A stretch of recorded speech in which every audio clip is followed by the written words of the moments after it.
this year I'm 30. 30 years old. Yeah. Feels, yeah, it feels messed up saying 30, but Damn. I am 30. Yeah. Oh, I know, man. so I didn't realize that. So you were a junior when you started. Yep. And they call me a veteran now. Feels weird, but Veteran at 30. Do you know how old I was when I did my first comp? I was 30. I was 30. I would guess, Yeah.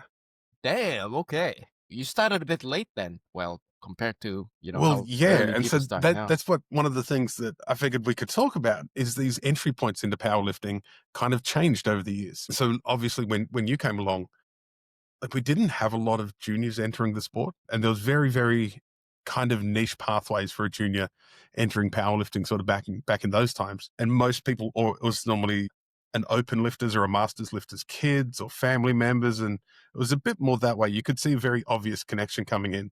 And so most people, when they were coming into powerlifting, were more in my situation, that in the sort of mid 2000s, if you're a powerlifter, it's because you failed at the sport that you tried first.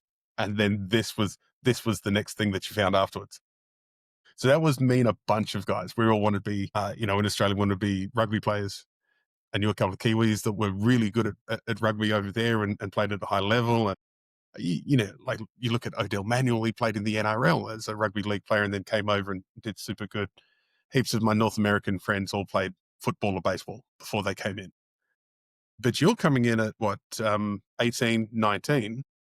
How did you find powerlifting? So yeah, when I first started gymming, right, I think it was when I sort of like turned 17, Mm-hmm. never touched the bar ever.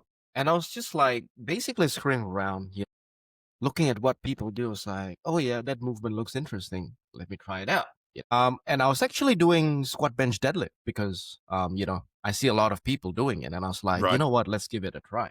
And yeah, I just love it, 1 weekend and then a month and then a year. And I didn't even know that squat bench Yeah, deadlift right. is powerlifting. Yeah, But then I sort of like I enjoyed. was the Yeah, same. Like seriously. Yeah. 90s, like you squat because everyone else squats. And all of the big guys in the gym would go, yeah, if you want big legs, you got to do squats. I learned to squat for rugby. It was my rugby coach that taught me how to squat, and Adam Coe as well, funnily enough. But yeah, we just squatted. And then if you wanted a big chest, people go, well, you got to bench lots. And then you go, well, you have to deadlift. We're just told. I didn't ever get a reason why. And They just said, people, well, if you're going to squat and bench, you have to deadlift. And I go, oh, it's what people do. And then you did all the other stuff around it. see, the funny thing around is that back then I noticed, I reckon people train push-pull legs. I was like, what are they doing, man? You're wasting time. You're paying money for membership already. You want to utilize what you've paid for. So I was like, I'm Oh, going to do really? everything in one So you go. used to do full body. Yeah, the next day. Damn. And 3 days in, I was like, yeah, this feels good, let's keep doing it. On the fourth day, yeah, that's when I regretted Oh my my decision. I was like, God. oh shit, what have I done? Oh, that sounds like to me the typical 17-year-old experience in a gym. It's like, yeah, you know what could go wrong? That's right. I'm invincible. I'll do everything. Those old guys over Yeah. there doing one thing at a time, I get it all done. Do you remember where you were training when you did that? That's 100% at Curtin Hey, Stadium Gym. yeah. Curtin Uni, yeah. Good old gym. I love it, man. The place holds a lot of memory. But yeah.